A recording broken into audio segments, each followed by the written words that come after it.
Hello guys, to welcome to a new video. New क्या कहूँ, सबसे पहली वीडियो ही है। और इस वीडियो को आप टाइटल या थंबनेल से तो देख के आए होंगे। ऑफ कोर्स ये तो हो ही नहीं सकता बिना टाइटल और थंबनेल के आए हो। तो as a passed out 12th grader मैं आपको जेन्युइन जो रियल मैंने किया है या जो आपको करना चाहिए वो बताऊंगी। और उसके सिवाय तो मैं यही बोलूँगी कि boards is not that difficult guys. सिर्फ यहाँ पे है जो है हमारे। और जो थोड़ा बहुत प्रेशर पेरेंट्स डालते हैं, टीचर्स डालते हैं, सोसाइटी डालती है कि क्या आएगा भाई, कि तुम कर पाओगे कि नहीं, बस वही है। उसके सिवाय इट्स नथिंग। बस थोड़ी सी मेहनत इन द सेंस कि कंसिस्टेंट मेहनत होनी चाहिए, थोड़ी सी भी हो पर कंसिस्टेंट हो। तो बाकी सब मैं इस वीडियो मतलब इस टॉपिक के ऊपर तो वीडियो में बताती रहूँगी। बाकी आप सबको अपना हाल चाल एंड ऑल दैट मेरे को कमेंट्स में तो बताना ही चाहिए। क्योंकि मेरे को भी खुशी होगी आपके कमेंट्स पढ़ के कि आप सब ठीक हैं and everything is going well. और जाना भी चाहिए, नहीं भी जा रहा तब भी बनाओ कि वो जाए। और इतनी टेंशन लेने की तो बिल्कुल भी ज़रूरत नहीं है, अभी बोर्ड्स में बहुत टाइम है। अगर आप अभी से थोड़ा बहुत भी करना शुरू कर दोगे till the end, till the time it's coming, तुम लोग रेडी हो गए बिल्कुल। लाइक आ जाए, कुछ भी आ जाए, we are just ready to do it, ऐसा वाला हाल होगा। सो आगे तो मैं आपको बताऊंगी क्या होगा और टिप्स एंड ट्रिक्स भी बताऊंगी। तो बने रहिए वीडियो में, एंड तक देखते रहना। और कमेंट करना मत भूलना, सब कुछ कि डाउट्स भी पूछते रहना, कुछ और भी लगे तो वो भी पूछना। एंड बाकी बस बहुत इंपॉर्टेंट है कि हम स्टूडेंट्स को ट्रिक्स पता है, वेज पता है, हमारे पास स्टडी मटेरियल सब है, बट हम लोग उसको कर नहीं पा रहे हैं। तो वो करने के लिए हमें अपने आप को पहले तो दिमाग में बिठाना होगा कि लाइक करना है तो करना है। लाइक आज अगर मैं इतना टास्क है तो इसको करना ही है, तो उस टास्क को बनाना बहुत इंपॉर्टेंट है कि आज का डेली गोल इतना है और उसके अकॉर्डिंग करना ही करना है। मान लो तुम्हें कहीं बाहर जाना पड़ जाए या कुछ काम आ जाए, सो यू आर लाइक कि उस टास्क में से तुमने इतना काम कर लिया, मतलब थोड़ा सा भी कर लिया, सो तुम प्रोडक्टिव रहते हो। अगर तुम आज मान लो नहीं करते उस टास्क को कंप्लीट, तो तुम कल भी यही कहोगे कोई बात नहीं, अगले दिन देख लेंगे, अगले दिन देख लेंगे। एंड दैट अगले दिन मतलब प्रोकास्टिनेशन कभी खत्म हो ही नहीं स्टूडेंट्स की। तो क्योंकि हमें भी इंजॉयमेंट चाहिए होती है लाइफ में एंड एवरीथिंग। फ़ोन देखना इज़ मोस्ट डिस्ट्रैक्टिंग थिंग जो आजकल हमारे पास है। और ये सब करके हम लोग क्या करते हैं, अपने डिसिप्लिन फोकस सबको तोड़ लेते हैं। अगर हम दिन में भी मोस्टली 3 घंटे भी अपने फोकस होके पढ़ लें तो it is more than enough अभी के लिए, स्टार्ट ऑफ द पॉइंट पे। और वो भी सेल्फ स्टडी में आई एम टॉकिंग अबाउट। तो उसमें भी हो जाता है, बट ये है कि हमारा फोकस कभी बन ही नहीं पाता। अगर हम एक बुक को लेके बैठे हैं तो 30 मिनट तो उस बुक को ही देखते रहेंगे, क्योंकि ये मेरे साथ भी हुआ है। मैं भी पहले बुक खोलूँगी और उसको देखती रहूँगी देखती रहूँगी देखती रहूँगी, याद एक चीज़ नहीं हुई और बस बैठी हूँ। लाइक नील बट्टे सन्नाटा what ever it is called वो काम होता था। और दिमाग में याद कुछ नहीं, उसके बाद कुछ काम पड़ गया, कुछ वो पड़ गया, छोड़ो बंद की एंड लाइक चलो चले। तो उसके लिए बस थोड़ा सा हमें गोल की तरफ थोड़ा सा बस कंसिस्टेंट रहना होगा कि लाइक आज ये गोल है तो हम इसको थोड़ा सा करेंगे, चाहे थोड़ा थोड़ा करो हर रोज़, बट वो थोड़ा ही तुम्हें एंड पे बहुत रिजल्ट देगा, क्योंकि वो थोड़ा सा कंसिस्टेंट नहीं है जो दूसरे लोग नहीं हो पा रहे हैं जो तुम कर पा रहे हो। तो वो थोड़ा सा ही बहुत डिफरेंस बनाएगा। तुम्हारा एफर्ट जो तुम थोड़ा सा डालोगे ना, वो इतना एफर्ट डालेगा तुम्हारी मतलब एंड रिजल्ट पे। तो बस उसी पे कंसिस्टेंट रहो, उसी पे फोकस रखो, सब बढ़िया होगा। सेकंड है कि अपनी हेल्थ पे फोकस करो। हेल्थ पे in the sense mentally and physically both. तुम पढ़ते पढ़ते इतने एग्जॉस्ट हो जाते हो कि तुम्हें खुद नहीं पता लगता। तो वो पढ़ाई कभी भी एग्जॉस्शन में नहीं करनी चाहिए, क्योंकि तुम्हारे दिमाग कभी प्रोसेस ही नहीं कर पाएगा तुम क्या याद कर रहे हो। बस तुम पढ़ी जा रहे हो पढ़ी जा रहे हो पढ़ी जा रहे हो, प्रेशर ले ही जा रहे हो। तो एक टाइम आएगा कि तुम्हारे अंदर से बर्स्ट कर जाएगा, जो तुम इतने महीनों से कंसिस्टेंसी हो या कंसिस्टेंट हो, वो सब टूट जाएगा एक एंड पे आगे। और जब वो टूटेगा ना तो तुम्हारा बहुत बुरा हाल होगा, क्योंकि वो तुम्हारे मेंटली इतना डिस्टर्ब कर देगा तुम्हें कि तुम आगे पढ़ ही नहीं पाओगे और तुम सोचोगे कि यार यही रह गया ज़िंदगी में करने को एंड ऑल दैट। सो इसलिए तो आई वुड से कि अपने आप को थोड़ा एक्टिविटीज़ में इनरोल करो। एक्टिविटी ऐसे भी नहीं कि तुम जाओ और उसमें थोड़ा करो एंड देन वापस आओ उसमें टाइम वेस्ट करो, वैसे नहीं। लाइक तुम बैठे हो अभी पढ़ रहे हो, ठीक है, और तुम उठो बीच में, थोड़ा वॉक करो, फ़ोन नहीं देखो, फ़ोन देखो भी बट एक टाइम लिमिट सेट कर लो कि नहीं इतना ही देखना है। So it will make your mind कि नहीं यार आज पढ़ना है तो पढ़ना है, ये गोल कंप्लीट करना है तो करना है। तो इसके लिए वॉक कर लो, थोड़ी सी मूवमेंट कर लो, थोड़ा अपने पेरेंट्स से जाके बात कर लो, भाई बहन से कर लो, सिबलिंग से कर लो, किसी से भी कर लो, बट वो टाइम को फ्रेश करने में यूटिलाइज करो। जब हम फ़ोन पे लगाएंगे तो ये तो सभी बताते हैं, पता भी होता है क्योंकि हम इतने मैच्योर तो हो चुके हैं। 17 ईयर्स 18 ईयर्स इज़ नॉट कि हम बच्चे हैं, हमें बताना पड़ेगा, फ़ोन छीनना पड़ेगा एंड ऑल दैट। सो तुम क्या करो, एक टाइम लिमिट सेट करो अपने लिए। सब कुछ का एक कंट्रोल होना चाहिए तुम्हारे हाथ में। तुम्हारी ब्रेन जो है ना वो तुम्हारे कंट्रोल में होना चाहिए, सबसे पहली बात। तो उसको जब कंट्रोल में रखोगे तो तुम्हारा सब सही जाएगा। और फिर फिजिकल एक्सरसाइज करो। हाँ, लाइक सुबह अगर तुम्हें टाइम मिलता है तो तुम 30 मिनट्स का कुछ करो, क्योंकि वो पूरा दिन तुम्हें रहता है कि नहीं यार स्टार्ट हो गया है दिन मेरा उस टाइम पे, लाइक 5:30 और 6 बजे मेरा दिन स्टार्ट हो गया। तो अब उसके बाद मैं अपनी सारी एक्टिविटीज़ को करता जाऊँगा एंड वो दिमाग में भी रहते हैं, लाइक प्रोडक्टिव रहते हो तुम। और अगले दिन वो जब होते हैं तो तुम उसको अपनी हैबिट बनाना शुरू कर लेते हो। आफ्टर 7 डेज तुम्हें ऐसा लगेगा नहीं यार ये तो करना ज़रूरी है। सो वो करो, वो बहुत इंपॉर्टेंट है कि तुम मेंटली और फिजिकली। कई बच्चे होते हैं कि लाइक वो सोचेंगे कि नहीं भाई पढ़ना है तो पढ़ना है, मतलब ऐसे करेंगे कि लाइक पढ़ाई में सारा टाइम बिजी रहेंगे, और वो एक टाइम पे ऐसे आ जाता है कि नहीं यार लोनली फील करने लग जाते हैं। चलो लोनली भी नहीं तो फिर मतलब ऐसे होता है कि उनको कुछ नहीं किया, वो बैठे बैठे बस ओबीस हो जा रहे हैं, कुछ भी खाई जा रहे हैं, जंक खा रहे हैं। और जंक खाते खाते वो इतने लाइक हो चुके हैं कि अब उनकी बॉडी उनके माइंड पे इफेक्ट डाल रही है। और वही जब वो मान लो पेपर देने बैठते हैं तो उनका माइंड नहीं चलेगा और वो पढ़ते समय भी नहीं पढ़ पाएंगे, क्योंकि उनको फिजिकली वो एक्टिव ही नहीं थे।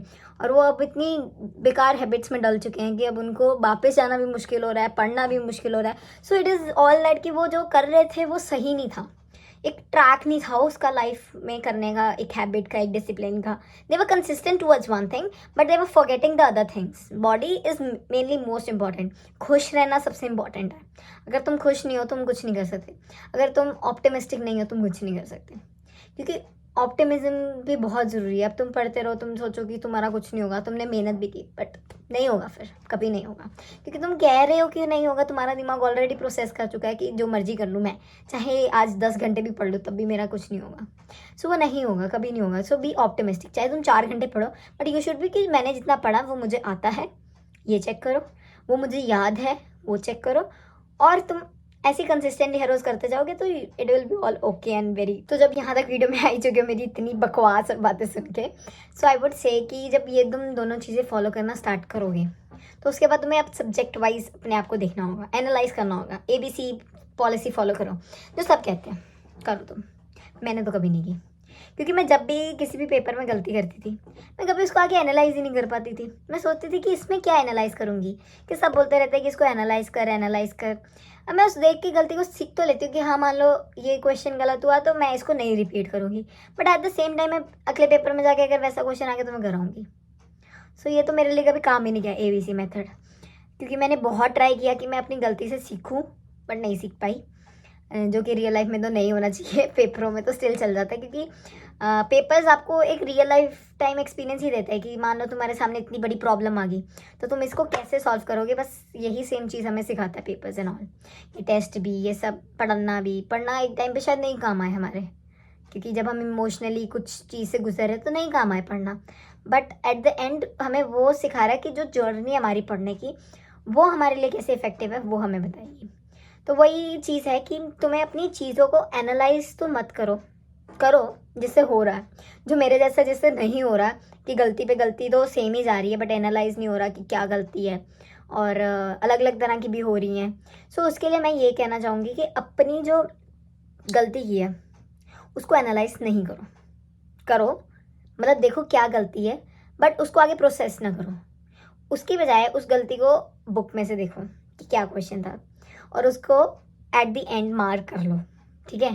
सिंपली मार्क कर लो कि ये गलती हुई है, ऐसा क्वेश्चन सेम आ सकता है, तो उसको मार्क कर लो। और वो मार्क करने के बाद क्या करो कि जब आपका पेपर आए उससे एक हफ्ता पहले उस गलती के रिलेटेड, मतलब उससे सेम टॉपिक के रिलेटेड 5 क्वेश्चंस करो। डिफ़िकल्ट से डिफ़िकल्ट करो और इजी से इजी भी करो। पहले इजी से शुरू करो, फिर डिफ़िकल्ट पे जाओ, फिर जब तुम्हारा नेक्स्ट दिन आए तो डिफ़िकल्ट करना, पहले इजी नहीं करना, डिफ़िकल्ट करो क्वेश्चन। देखो कि तुम्हें कितना आ रहा है, क्योंकि मैं हमेशा एनालाइज करके ना एज अ चाइल्ड या एज अ स्टूडेंट छोड़ देती थी कि मान लो ये गलती है, हाँ ऊपर से देख लिया हो गया, चलो अब पेपर में देखेंगे। तो वही हमारी मिस्टेक होती है, क्योंकि हम एनालाइज तो कर लेते हैं हमारी गलती को, बट हमारा दिमाग है कि वो भूलने के लिए बना, तो मैं भूल जाती थी। और शायद किसी और के साथ भी हो कि भूल जाए कि हाँ क्या गलती हुई। एमसीक्यू होता है, कई बार गलत हो जाता है। तो लाइक ए था बी था, मैं दोनों में कंफ्यूज थी, मैंने ए कर दिया, राइट आंसर बी था, और पेपर में भी सेम एमसीक्यू आया। अब वहाँ पे भी मेरे को सेम कंफ्यूजन आएगी, क्यों? क्योंकि मैंने सिर्फ ऊपर से एनालाइज किया, कभी भी उसका कंसेप्ट नहीं देखा, ना बुक खोली उसके लिए।